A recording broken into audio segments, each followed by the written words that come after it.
Hey, what's up everyone? Hope you're all having a wonderful time. I have my starter character for the PvE1 event and I want to highlight the build that I've been doing here and how the progress is going so far in the first 24 hours of playtime. And I went with the Marauder, the Antiquarian Ascendancy, and with this we're focusing on stacking ward to scale defense and damage. And I basically started out pretty much the same as I did with the Exile miner build that I tried out at the start of the Calgary League. And it's just crazy how fast you get started with this, and you could even begin in the campaign with this setup that I'm doing right now.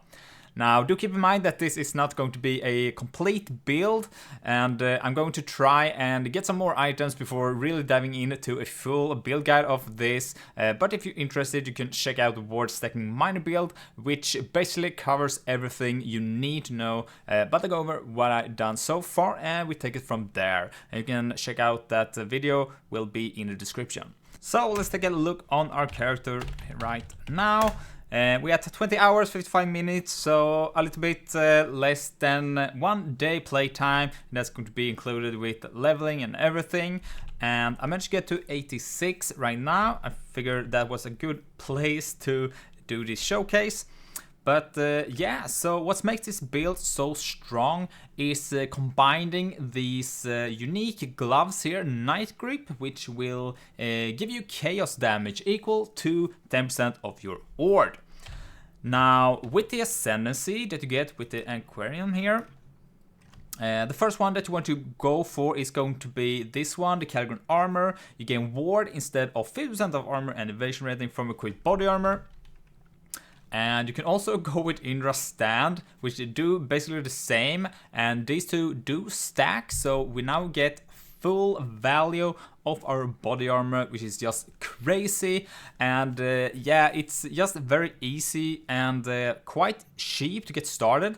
You can get these for like 3 to 4 chaos, and I managed to get this for 5 chaos. And you can get these very cheap, and that's because you don't really looking for a link to start with. I've been running out with the 4 link for now, and it works great.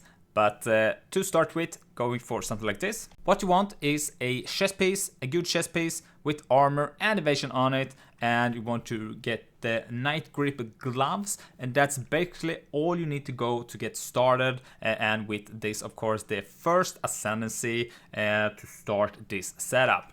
Then the next one is going to be Starlight Reflector, and this is going to be to get the increased global defense, and this basically doubles our ward of gain from this, which is just crazy. That's something that we didn't have when we were playing on the Scion. Then the last item is going to be Faith Guard, and here you get increase and reduction to maximum energy shield instead applies to ward. And this is going to be how you scale all of this ward that you get, the flat ward that we get, and you have some different sources to get, but for now to start with we have some small nodes in the middle here, and to the right you have some other ones right here, so theft and the hybrid ones, and some to the top here as well.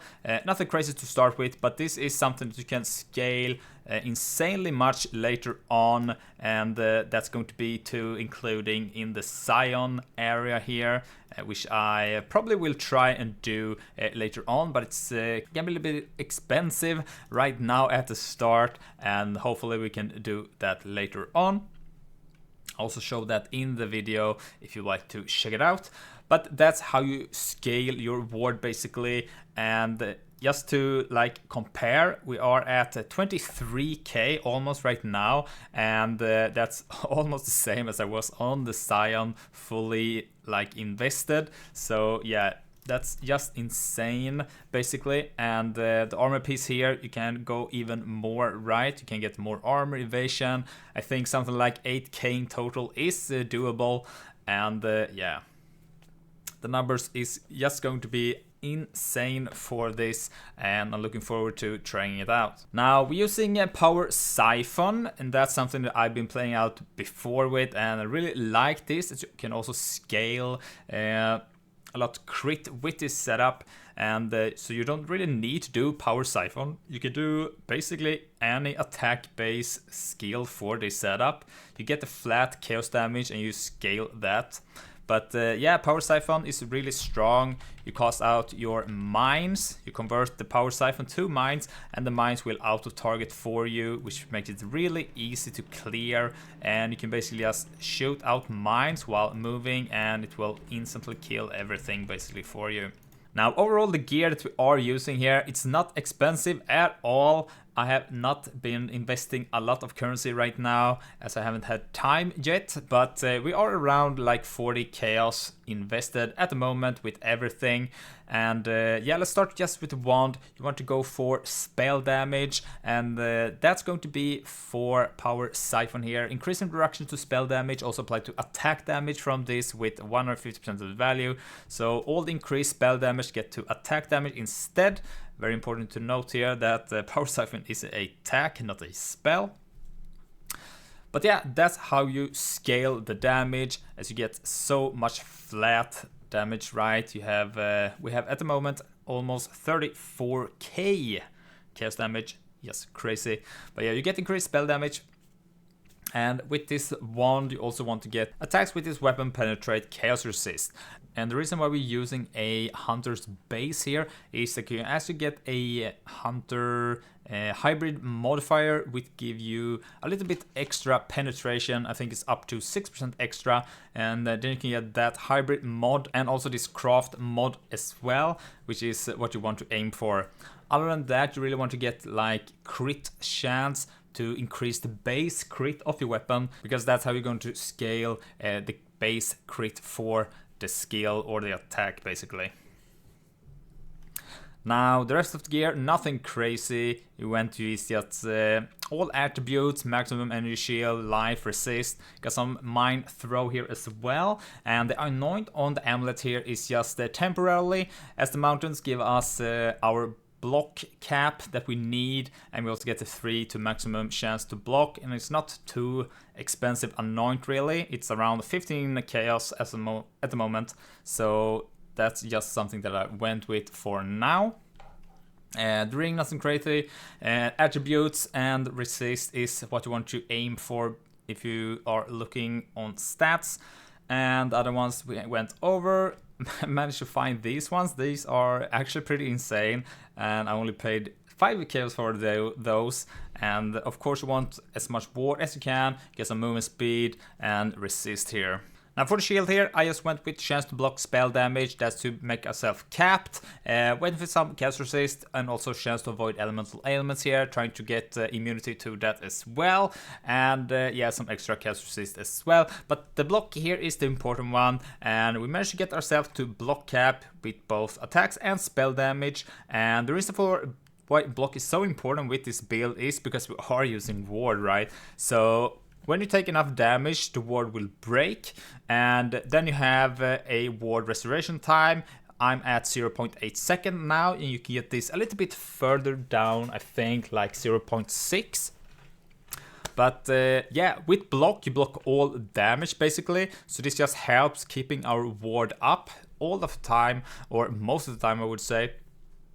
But it really helps us to stay alive basically.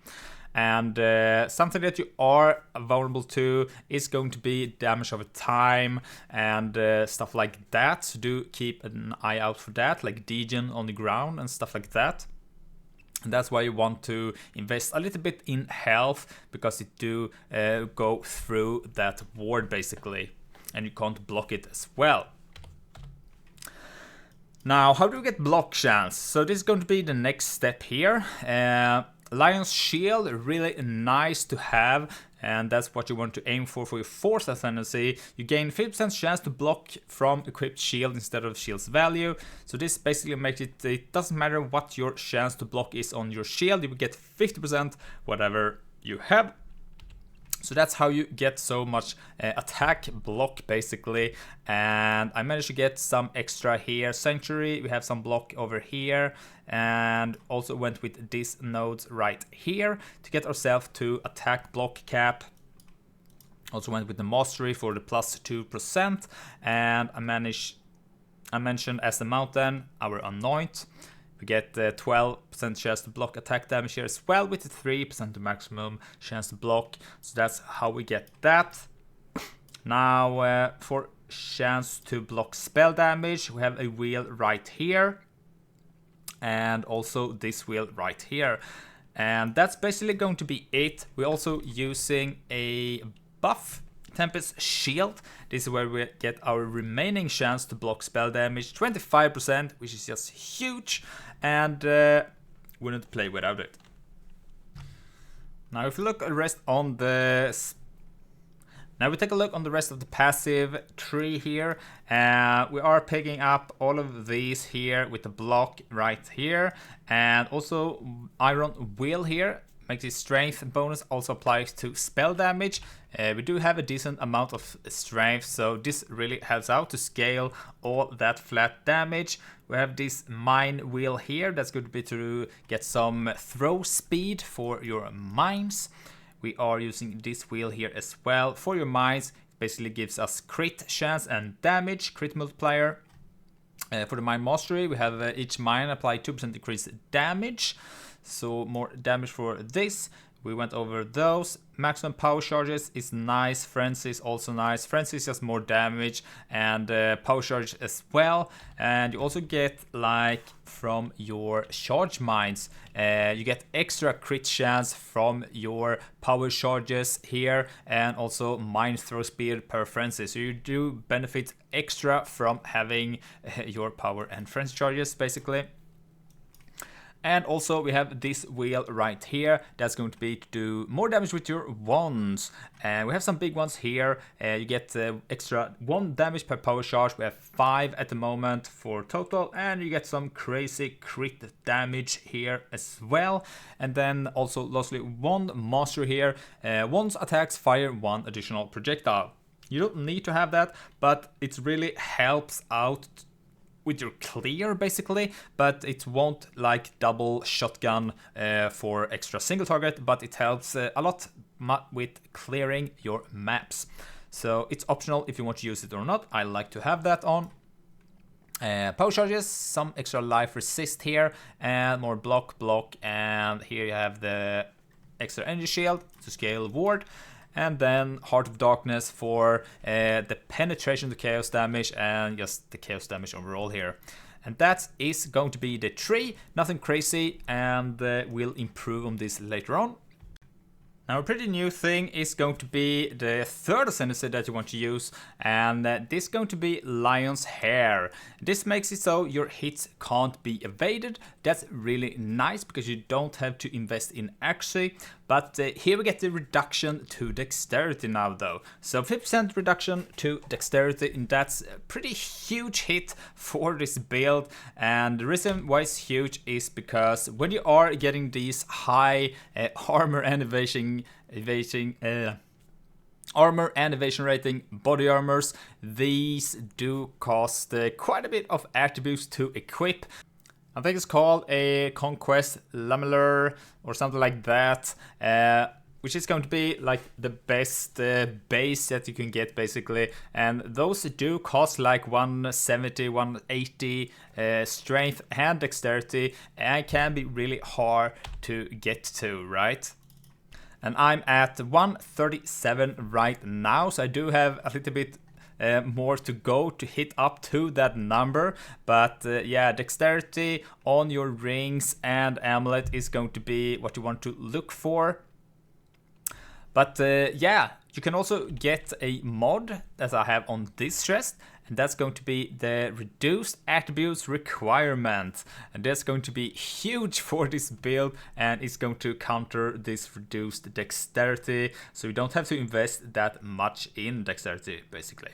So yeah, that's how you want to go for that. Try to look for that modifier. I will highly recommend it. But what I've done so far, also I'm using like all the dexterity nodes here. Expertise, I have another one here, so that's 60 dexterity. And for this setup I'm using right now, I'm also using Yules with dexterity on it. So it's 20 dexterity here, 20 dexterity here, and also 20 dexterity here. So it's 3 Yules that I'm using it on right now, which is not optimal if you want to min-max this setup. So yeah, reduction to your attributes is highly recommended on your body armor. On the subject of jewels, what you want to look for, some maximum energy shield as well, and I also like to look for, let's see, this one for example, spell damage while holding a shield would work as well. Increase maximum energy shield will increase our reward with our faith guard, so do keep that in mind. Intelligence is also something to look for. You get the maximum energy shield by intelligence. So there's also something to scale this one. Per 5 intelligence you get 1% energy shield. So do keep that in mind. Now this video went a little bit over what I was expected, but let's just go over the links real quick here. Power Siphon with charged mines, trap mine damage, and then locust mine support. That's going to be your main setup, your 4-link. And detonate mines with automation to, well, detonate your mines for you basically. And I'm also using a Deco totem. It's really strong early on. I'm not using it too much right now, but it can help you a lot while leveling at least. I just kept it for now. And also second wind, so automation gets some extra cooldown recovery basically. Now temper shield, one of the buffs that we are using here. Sniper's Mark is not something that I don't use right now, because you do need to get something like this, Whisper of Doom, to apply 1 additional curse, but I've been trying to leveling it up at least. Clarity forces you some mana. You don't really need it, it's really close, it's like wiggling there. You need some flat or more increase to mana regen to sustain, but yeah, this is level 4 one just to sustain it for now. Then you want a shield charge setup to move around life tab with faster attacks to, yeah, your mobility skill basically.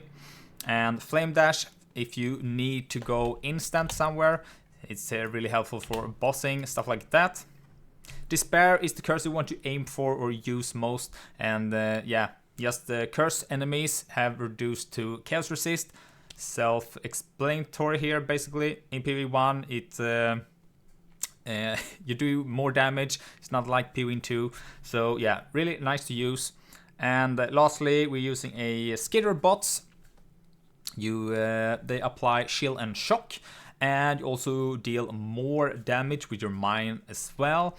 And when you are also linking this with unbound element support, the skitter bots get the support skills have 53% increased effect of non-damaging elements on enemies. So this basically buffs the effect of your shield and shock, and shock for example give you more damage. So yeah, it just buffs your skitterbots basically. It's really nice to have. And I was actually thinking about removing this and maybe invest in some reduction to or mana reservation like this wheel right here. And yeah, you could go over and take those, and then maybe just invest in maybe grace or haste, maybe haste for movement speed, grace for more evasion rating, and that's also something you can aim for your shield, getting evasion, just more avoidance, and just getting hit less will help you keeping your ward up. So that's also a win-win basically. And you can find the POB if you want to check it out as it currently sits. I recommend to check out the Scion Ward Stacking video that I made at the start of Calgary. It explains everything that you want to know about this build, and I'll try to make a second video when I get some more upgrades, some more gear, and maybe even trying out some new builds with this ward stacking. But till there are, if you want to try out getting the Night Grip and a decent chest with the first ascendancy, this is what you want to get started. And I swapped to this setup at 58 I think, and that's when I got the second one when I were leveling. So yeah, really easy and get starting right away basically.